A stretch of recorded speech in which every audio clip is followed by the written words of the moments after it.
Bonjour à toutes et à tous et bienvenue sur la chaîne J'ai rendez-vous avec vous. Bienvenue aux nouveaux arrivants et contente de vous revoir pour les autres. Aujourd'hui, je vais vous proposer de découvrir un outil très particulier qui s'appelle le biofeedback. Et pour ce faire, je suis accueillie par Maude Piexicata qui va nous expliquer ce que c'est. Maude, bonjour. Bonjour. Alors merci de m'accueillir dans votre cabinet. Maude, qu'est-ce que c'est que le biofeedback? Alors, le biofeedback, c'est l'information que l'on vous donne quand on utilise la méthode du neurofeedback, qui est une régulation émotionnelle en fait. D'accord. Alors, en quelques mots, en quoi ça consiste? Alors, en fait, nous partons sur l'idée d'un électroencéphalogramme qui existe donc déjà depuis bien longtemps. Et le neurofeedback a été créé en fait dans l'objectif d'aider notre cerveau à mieux fonctionner. C'est-à-dire qu'en fait, le cerveau est un muscle. Et tout comme vous allez faire un entraînement sportif dans un but de compétition ou de bien-être, on fait exactement la même chose avec le cerveau et le neurofeedback permet cela. D'accord. Alors, quelles sont les personnes qui s'adressent à vous ou quelles sont les personnes qui pourraient s'adresser à vous pour quelle demande, pour quelle problématique? Alors justement, quelque part, tout le monde devrait et peut, en tout cas fait, du neurofeedback. Je dirais qu'il y a 3 grandes catégories. La première catégorie, ça va être la personne ou les personnes qui sont dans une fatigue chronique, physique, psychique. Oui. La deuxième catégorie, ce sera quand il y a un trouble, ou alors faire un travail d'aisance de vie quand il y a une pathologie, ou en tout cas apporter une rectification, sur un fonctionnement dû à un deuil, un trauma ou alors, heu, une séparation. Toutes les choses émotionnelles difficiles à gérer en son quotidien. Ouais. Et la dernière catégorie, ce sera vraiment dans un but d'optimiser un bien-être, donc une concentration et donc d'optimiser des performances. Mmh. D'accord. Alors, est-ce que vous voulez bien nous parler un peu de vous? Quel est votre parcours? Comment vous en êtes arrivé à utiliser, cette méthode, à la pratiquer?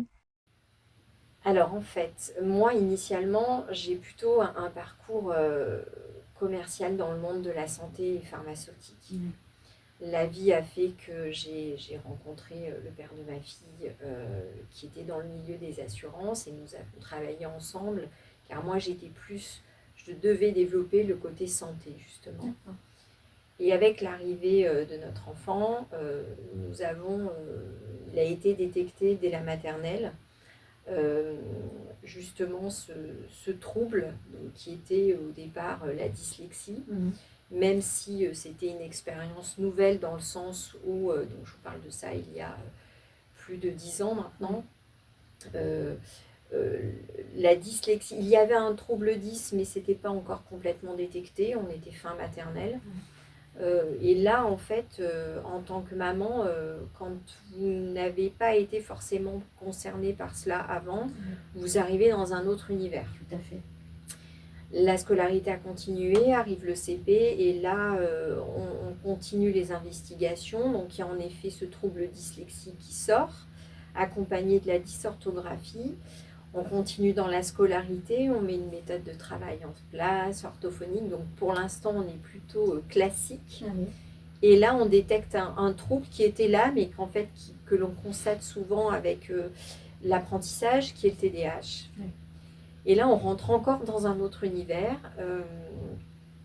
Donc, rendez-vous avec des neuropsies, avec des pédiatres, avec voilà, parce qu'on ne sait pas, on n'a pas encore toutes les infos et surtout, on ne sait pas comment l'appréhender.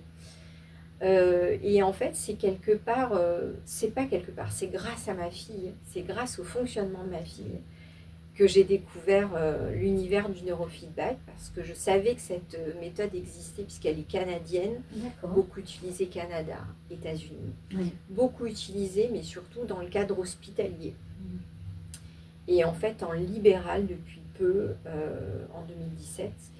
Et me sentant concernée de par l'expérience de ma fille, ou comme je le disais, c'est aussi pour des personnes qui ont des troubles, j'ai décidé moi-même, de par des choses que j'avais vécues dans ma vie, de vivre l'entraînement cérébral, donc le neurofeedback. Et voyant mon parcours de pharmaceutique, je me suis dit qu'il fallait absolument que j'en fasse mon métier. Et voilà, donc je rentre dans ma quatrième année. Très bien. Voilà. Alors c'est très intéressant parce qu'étant moi-même, 10 partout, hein mais à l'époque, ça ne s'appelait pas comme ça et il n'y avait pas de diagnostic. Je reçois en thérapie beaucoup de mamans qui ont justement des enfants qui rencontrent ce genre de problématiques, soit la dysorthographie ou les TDAH ou tout ça. Donc c'est intéressant que ça puisse s'adresser aussi aux enfants. Complètement. Et oui. On est, moi, la plus petite personne dont je me suis occupée avait 2 ans et demi, parce que la maman avait décelé chez la petite du HPI l'étant elle-même.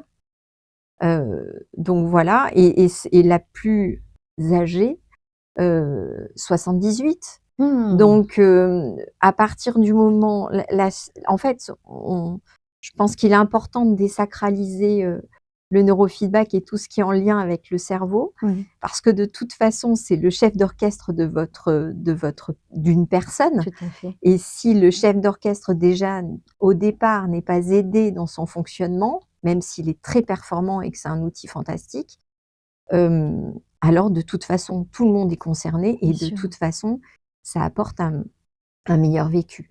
Donc je dirais que pour des personnes qui sont TDAH ou qui ont des troubles cognitifs, ou les personnes accompagnants ou parents, je crois que ça ne remplace pas un orthophoniste, parce qu'il y a tous ces professionnels existent et Dieu merci, ils sont là, mais ça va apporter une bonne complémentarité pour, surtout, je dirais, l'acceptation, constater qu'on peut fonctionner différemment, mais parfaitement vivre et bien vivre sa vie. Et en fait, je crois que mieux on se connaît, mieux on s'accepte, mieux on vit les choses. Donc ça va être surtout dans ce but-là. Est-ce que des personnes comme moi, avec une dyslexie, avec une dysorthographie, est-ce que même à mon âge, on peut améliorer ça, l'améliorer, ou peut-être le faire disparaître, pourquoi pas? Mais est-ce qu'il y a un âge? Est-ce que le cerveau est plus malléable, je veux dire, quand on est plus jeune? Est-ce qu'il y a une différence par rapport à l'âge dans les résultats? Je pense, je donne ces exemples-là, mais ça peut être tout autre chose. Alors, comme je vous l'ai expliqué tout à l'heure, quand on fait un entraînement physique dans le but préparatoire d'une compétition, on va travailler nos muscles. Le cerveau est un muscle, c'est la neuroplasticité. Donc, contrairement à ce que l'on peut penser, ce n'est pas parce qu'on va commencer des sessions de neurofeedback à 50, 40, 60, 70 ans que quelque part ça va être moins performant que si on en avait 2, 5, 10, 15. Ça n'a rien à voir. Le cerveau a justement l'aptitude, et c'est aussi pour ça que la méthode neurofeedback neurooptimale a été créée, de s'autoréguler. Donc, plus en fait on lui indique quand il faut se rectifier et se retravailler, plus il va le faire spontanément. La neuroplasticité, c'est en fait la capacité du cerveau à s'autoréguler, à se régulariser, et donc à quelque part, si vous voulez, redescendre émotionnellement en pression, et avoir donc une perception beaucoup plus objective, une analyse beaucoup plus claire et des prises de recul par rapport à des situations. On sait que de toute façon, quand on est dans un émotionnel trop important, tout processus de décision n'est pas objectif et n'est pas forcément le bon, mais ça, que vous en ayez 5, 10, 15, 20 et jusqu'à ce que. Donc, il n'y a pas d'âge, mais ce qui est certain, c'est qu'à partir du moment où l'on commence un entraînement cérébral, tout ce qui est mis en place est acquis. Il n'y a absolument aucune perte derrière.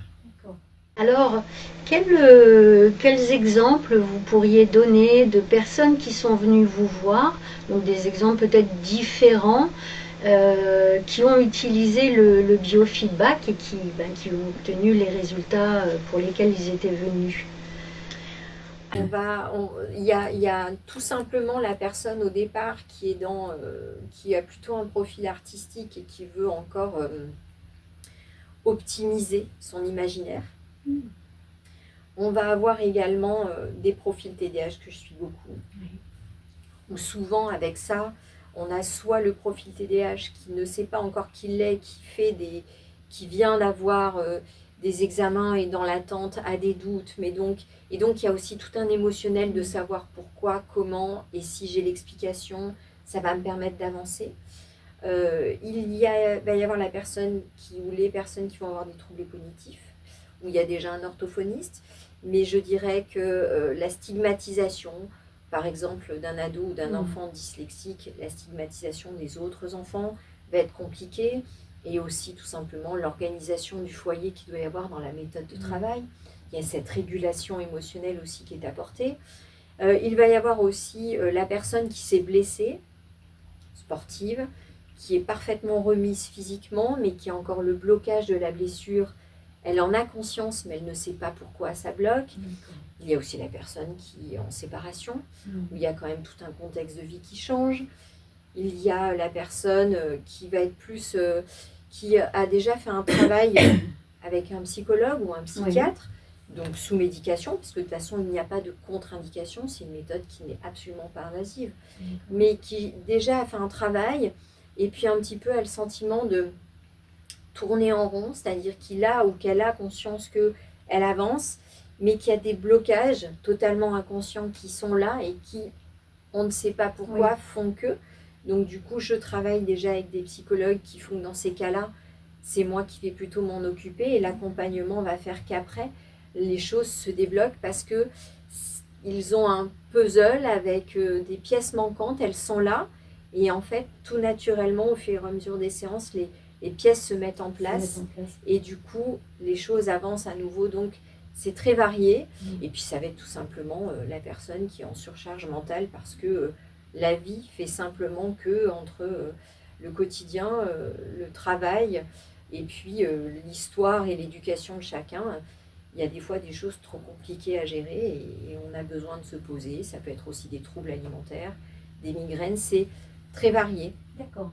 Par exemple, si on prend l'exemple des troubles alimentaires, de quelle façon le biofeedback va agir? Le neurofeedback, Le en neurofeedback, fait, oui. va agir, en fait, parce qu'en fait, le neurofeedback, quand la personne est installée avec un casque, entend une musique, et elle a en effet un biofeedback qui est en fait un retour, quand la musique s'arrête, que justement le cerveau s'autorégule. Il a l'information. L'information, c'est le biofeedback. D'accord. Le trouble alimentaire, souvent, alors il peut y avoir des explications psychologiques, mais il y a souvent, c'est lié à un émotionnel, quand il n'y a pas une pathologie, hein, j'entends, et ça va être une nourriture qui va compenser quelque chose. Si ça compense quelque chose, c'est qu'il y a une fragilité, une faille, des peurs. C'est différent en fonction de chaque profil, Bien sûr. mais en tout cas, ce qui est certain, c'est qu'à partir du moment où il y a cette régulation émotionnelle, il n'y a pas forcément cette quête d'aller chercher la nourriture. Oui. Donc l'envie est coupée. D'accord. Et souvent, en effet, il y a ce constat où les personnes me disent: d'habitude, dans une situation de stress ou de tristesse, je serais allée manger quelque chose. Ouais. Et là, je me rends compte que finalement, je n'en ai pas l'utilité, le besoin. Et donc, quelque part, comme on est vraiment à chaque fois, et je travaille sur du ressenti, je mets en fait le doigt sur quelque chose en parlant avec la personne, qui va se dire « Ah mais oui, en effet ». Et du coup, cette régulation d'appétit se fait très naturellement parce qu'elle se rend compte qu'il n'y a pas matière à aller chercher. Et donc, c'est à nouveau des habitudes qui changent et c'est ce qui se passe quelque part dans le cerveau. La neuroplasticité, c'est des habitudes qui sont mises qui sont ancrées dans le schéma cortical qui changent. La nourriture, c'est exactement pareil. Alors, c'est intéressant parce que je me forme à ce qu'on appelle la démoca et dans laquelle on utilise le mouvement oculaire, le tapping et où effectivement on rééquilibre ces anciens fonctionnements du cerveau qui ont été tout à fait bien à un moment donné lors d'un choc émotionnel, mais qui ensuite deviennent plus un frein qu'autre chose, puisqu'il y a une répétition de ce schéma qui a marché dans un moment T, mais qui met les personnes là sur pilotage automatique après, à mauvais escient. J'ai l'exemple d'une patiente qui a eu une grosse dépendance affective et qui aujourd'hui, même si elle a affaire à quelqu'un qui est toxique pour elle, ça va être plus fort qu'elle, dès qu'il la recontacte, elle répond. Et évidemment, très vite derrière, elle a le retour de bâton, j'ai envie de dire, puisque cette personne n'est absolument pas ni amoureuse d'elle, ni rien. Et c'est toujours se dire, mais pourquoi je suis toujours, voilà, pourquoi je fais toujours ça, pourquoi j'y vais toujours. Effectivement, ce manque intérieur qui est là, qui date de l'enfance et tout ça.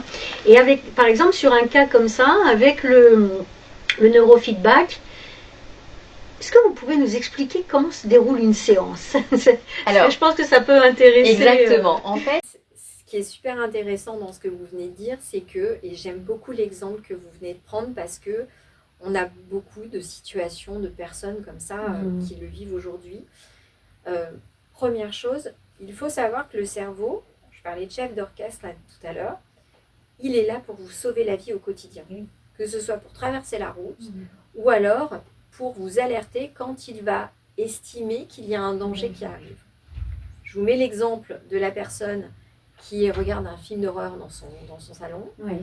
Il sait pertinemment que c'est un film d'horreur. Il sait pertinemment que la scène se passe dans un écran et qu'il ne va pas vivre, lui, la scène. Mais le cerveau est en alerte. Il est là pour ça. Il fait le job. Quand une personne, dont vous avez pris l'exemple, va, malgré elle, retomber, on va dire, dans ce schéma parce qu'il y a cette personne toxique en face, elle a l'alerte qui est donnée par le cerveau, mais elle va y retourner. Le cerveau fonctionne par des souvenirs vécus. Alors, conscient, inconscient, on peut aller très loin comme ça, mais techniquement parlant, il met en alerte parce qu'il a vécu des traumas à un moment donné et il se remet en alerte.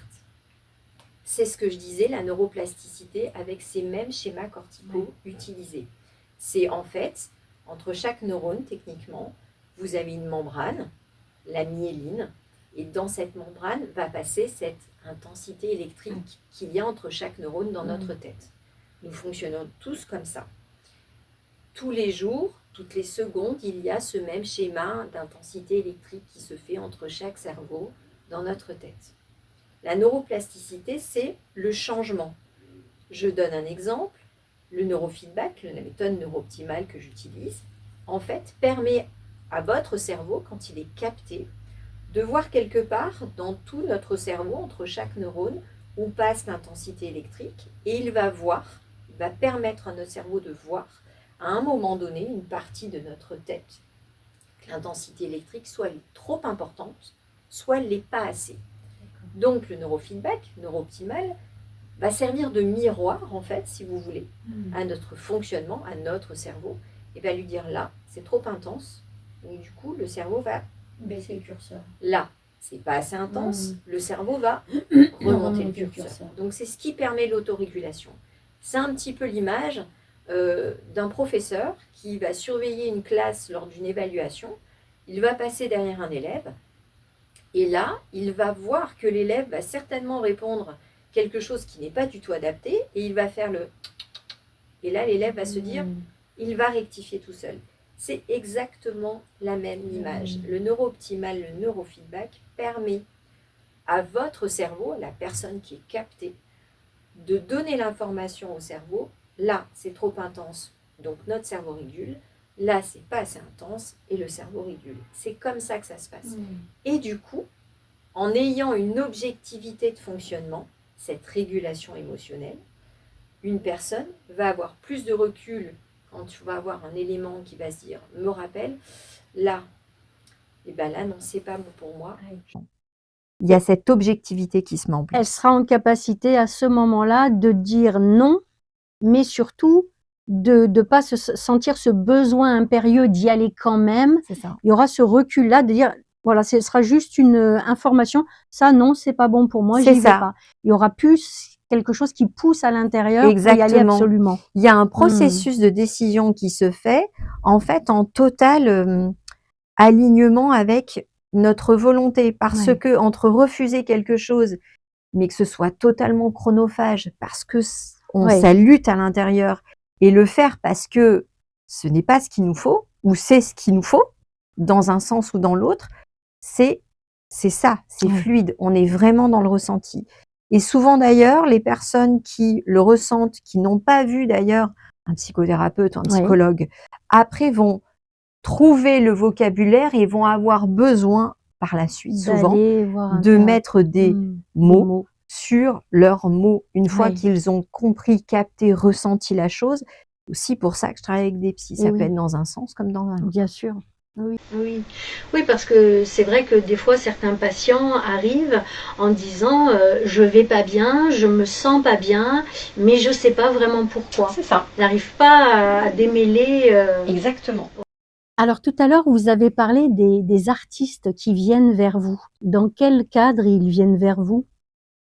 Alors déjà, comme ça apporte un apaisement et un repos, parce que c'est vrai qu'il y en a beaucoup en séance qui s'endorment, forcément, il y a comme je disais, ça apporte un meilleur fonctionnement au cerveau parce qu'il est reposé. Et donc, sur des profils artistiques, il y a une émulation encore d'imaginaire qui se développe. Alors, chez le peintre, ça va être encore des couleurs, des images. Et d'ailleurs, lors des expériences, profil artistique ou pas, on peut avoir, parce qu'il y a une musique que l'on entend dans le casque, donc c'est vrai que l'imaginaire est développé avec ce repos et du coup, la concentration est décuplée. Donc après, chez un profil artistique, ça peut s'interpréter comme ça. Donc c'est dans un but de repos, dans le but d'avoir encore un imaginaire plus développé, une optimisation quelque part de leur fonctionnement à eux. D'accord, très intéressant. Alors pour les mamans qui nous écoutent, qui ont des enfants dyslexiques, TDAH, combien de séances il faut à peu près? Alors, on a un outil fantastique qui est notre cerveau, l'outil neuro-optimal est fantastique aussi. Je donne moi une tranche de séance, sachant que c'est jamais figé. Par contre, l'avantage, c'est qu'on sait quand on commence, on sait en général quand ça se termine. La psychothérapie, c'est un travail, on ne sait jamais quand est-ce que ça va s'arrêter et c'est propre à chacun. Là, je dirais que en fonction du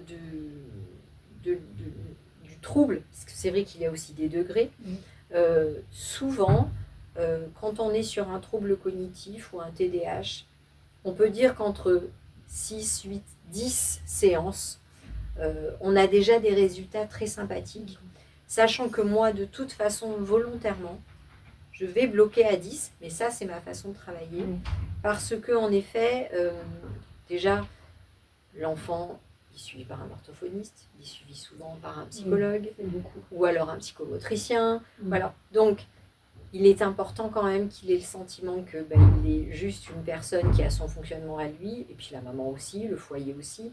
Donc au bout de 10, moi je vais stopper volontairement pour déjà voir comment vont se passer les 4 semaines suivantes, donc un mois, au quotidien. Je prends l'exemple du trouble dyslexique dysorthographique, où dans la dysorthographie, il y a souvent quelque chose qui revient, c'est trop d'informations tue l'information. Et à défaut de la scolarité, par exemple, des consignes données à la maison, où au bout de 2 consignes, ça y est, on a perdu et on part dans un univers.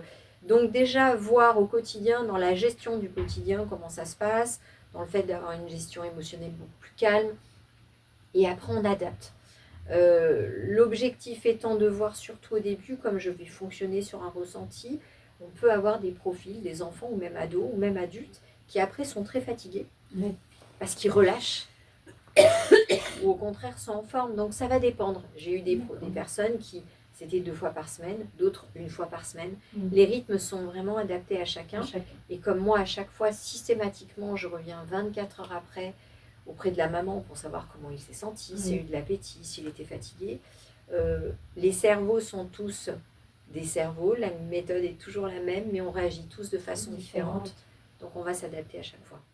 Donc c'est vraiment un très bel outil, très bel accompagnement qui peut vraiment apporter des choses, des transformations, j'ai envie de dire, dans la vie des gens. Ou révélations. Ou des révélations. Révélations de fonctionnement qui font que je crois que l'essentiel est soit pour les familles, soit pour les personnes qui le vivent, de se dire ok, je suis comme ça, c'est un fait, je le savais, mais finalement je suis comme ça et ça fonctionne. Je vis ma vie avec mes bagages, mes valises, mes traumas. Je sais ce qu'il faut. Je crois que ce qui est important, c'est de considérer que la vie peut être bien vécue sans pour autant avoir le sentiment, si vous me permettez l'expression, d'être dans le monde des bisounours. Mais de vivre sa vie sans qu'elle...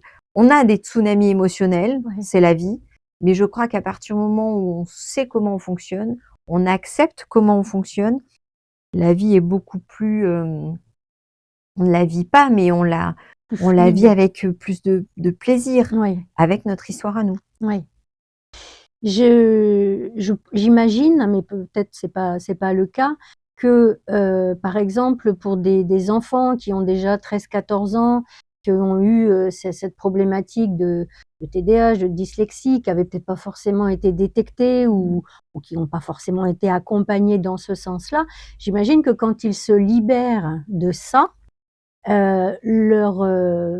j'ai envie de dire leur vraie personnalité, leurs vraies aspirations sortent. Oui, parce que c'est plus sous un couvercle. Exactement. L'image est très belle, mais c'est ça. C'est-à-dire que c'est pour ça que je dis révélation. Il y a des choses qui se passent. Par exemple, j'ai une maman qui me disait, on est sorti de séance, il était très fatigué. Je ne sais pas pourquoi. D'un seul coup, il m'a pris dans ses bras. Il m'a dit, passez une bonne journée, maman. Alors que il y avait des blocages. Les ados ont leur histoire, il y a aussi une stigmatisation. Aujourd'hui, c'est compliqué d'être adolescent. Et puis, il y a aussi le refus de venir. Donc, souvent, je tourne avec beaucoup d'humour en disant, bon, on est ici parce qu'on a fait plaisir à papa ou à maman. Et c'est vrai, parce qu'il faut rester réaliste aussi. Mais ils se disent, ouais, finalement, je suis comme ça le fait. Et en plus, il y a des rapports qui se mettent en place avec les parents. Alors, ça reste une phase particulière, l'adolescence. En plus, chez un garçon et chez une fille, c'est encore différent. Et puis après, il y a les histoires de chacun qui font que. Mais il y a en effet soit des révélations, soit des retrouvailles avec la personnalité, la personne que nous sommes, qui font que il y a une acceptation. C'est comme si on posait les bagages. Ils sont remplis comme ils sont remplis, mais on fait avec. Et du coup, il y a des échanges qui se font avec plus d'objectivité et des perceptions qui sont différentes aussi. Mais voilà, mais c'est vrai que les jeunes adolescents sont de plus en plus présents dans mon cabinet et en plus s'aperçoivent que finalement, ils n'ont pas forcément les mots au départ et d'ailleurs après sont souvent très bavards. Et puis voilà, c'est une fluidité qui se met en place. Alors un dernier point, je pense aux personnes qui ont des maladies auto-immunes comme la fibromyalgie, comme la spondylarthrite ou ce genre et puis d'autres, voilà, les maladies de Crohn. Est-ce que et comment le neurofeedback, qu'est-ce que ça pourrait leur apporter par exemple? Et est-ce que ça peut avoir un impact sur, est-ce que vous avez déjà eu des patients comme ça? Alors en fait, je dirais, pour les exemples que vous venez de citer, que ça va apporter surtout un mieux vivre. À partir du moment où quand il y a une maladie, une pathologie auto-immune, où il y a une douleur qui est en place depuis bien longtemps, il y a cette notion de chronicité, de douleur chronique.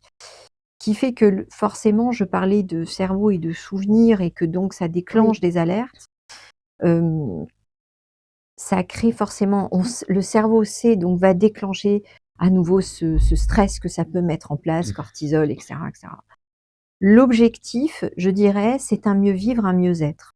Donc, ça n'indique pas la maladie. Oui, bien sûr. Mais ça permet d'avoir, je dirais, un apaisement qui va permettre d'avoir la perception de la douleur différente. Après, j'ai un exemple sur la maladie auto-immune qui est par exemple la sclérose en plaques. Oui. Tout à l'heure, je vous parlais de myéline, De la gaine de myéline, oui. qui en fait se dégénère avec cette maladie-là. On va avoir des problèmes psychomoteurs, donc c'est vrai que du coup, on va faire des rééducations avec des kinés. Mais qui dit rééducation, le neurofeedback, on parle d'entraînement cérébral, mais c'est une rééducation. Donc forcément, à partir du moment où on va avoir cette myéline avec la sclérose en plaques qui va se désagréger et qui donc va arriver à la destruction du neurone, si on a le neurone qui fonctionne et la myéline qui fonctionne bien, on ralentit le processus.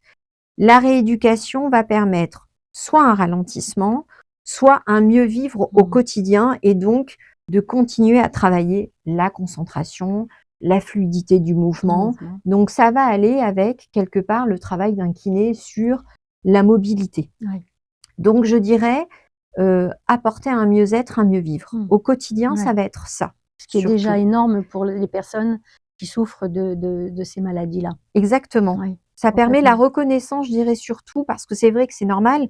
On a un système de santé qui a beaucoup travaillé sur la douleur et sur stopper ou en tout cas ralentir. Et c'est déjà une magnifique progression. Mais c'est vrai que je dirais qu'après, au quotidien, ça va être un mieux vivre. Et c'est là où le neurofeedback peut intervenir. D'accord. Alors, pour terminer, est-ce que vous pourriez expliquer sur un plan technique comment se passe une séance avec de neurofeedback? Alors, la séance de neurofeedback, la personne est tranquillement installée sur une table avec coussin. L'objectif, c'est vraiment un cocooning qui dure 33 minutes. La séance dure 33 minutes. Je pose des capteurs et j'insiste sur la notion de capteur car je ne mets pas d'électricité dans la tête. Je capte, tout comme un thermomètre va capter la chaleur. Au niveau du front et des oreilles, il y a donc les capteurs. Et je pose un casque sur les oreilles où la personne installée va écouter une musique qui fait penser, donc qui a été étudiée spécifiquement par Neurooptimal, la société Zengar. Cette musique, elle fait penser à des musiques spa, zen, un petit peu. Donc on est vraiment dans un apaisement, on est vraiment, en tout cas, moi je tamise les lumières, on est vraiment dans une situation, et c'est d'ailleurs pour ça qu'il y en a plein qui s'endorment, où on est reposé. La personne qui est installée, quand elle va écouter cette musique, va entendre des coupures de son. Et ces fameuses coupures de son, c'est le retour, le biofeedback dont vous parlez, qui informe la personne. C'est simplement une information que quand ça coupe, le cerveau, en fait, s'autorégule parce que le Neurooptimal a indiqué qu'il y avait cette fameuse intensité quelque part qui était soit trop importante, soit pas assez. Et ça va durer 33 minutes. Donc il y en a beaucoup qui s'endorment, il y en a beaucoup qui voyagent, et en fait il y en a beaucoup qui sont très apaisés, il y en a beaucoup qui après, s'ils ne se sont pas endormis, bâillent énormément. Donc concrètement c'est très simple, les personnes s'installent et se reposent pendant 33 minutes. Moi par la suite, ce que je demande dans le reste de la journée ou de la soirée, ça va être de beaucoup boire de l'eau, s'hydrater, car qui dit entraînement, dit derrière hydratation, c'est indispensable. C'est en tout cas moi ce que je demande à chaque personne que je suis après chaque séance. Très bien. Et donc ces régularisations du cerveau, quand il se régule, il peut réguler aussi les taux hormonaux, tout ce qui est aussi cortisol, tout ça, ça joue sur... C'est holistique. Donc en fait, ça fait tout. La seule chose quelque part qui se passe, c'est que ce qui est magique avec le neurofeedback, le neurooptimal, c'est qu'une personne va venir me voir, on va dire n'importe quoi, on va prendre l'exemple de la personne du conjoint toxique ou de la personne dont elle s'est séparée ou de la personne qui a un trouble alimentaire. Elle va venir me voir certainement pour quelque chose de précis pour elle, mais en fait, elle va s'apercevoir qu'il y a une généralité, qu'il y a plein de choses qui vont se passer dans son comportement. Et c'est son comportement qui fera sa perception et donc son positionnement en tant qu'individu. Donc forcément, s'il y a des choses de façon générale qui se passent, tout ce qui va être régulation de cortisol, dopamine, se fera forcément naturellement aussi. Maude, merci beaucoup. Merci à vous. Parce que c'est vraiment c'est assez génial Merci à vous. comme outil. Et pour nos auditeurs, eh bien, si vous voulez retrouver les coordonnées de Maude, elles seront à la fin de cette vidéo.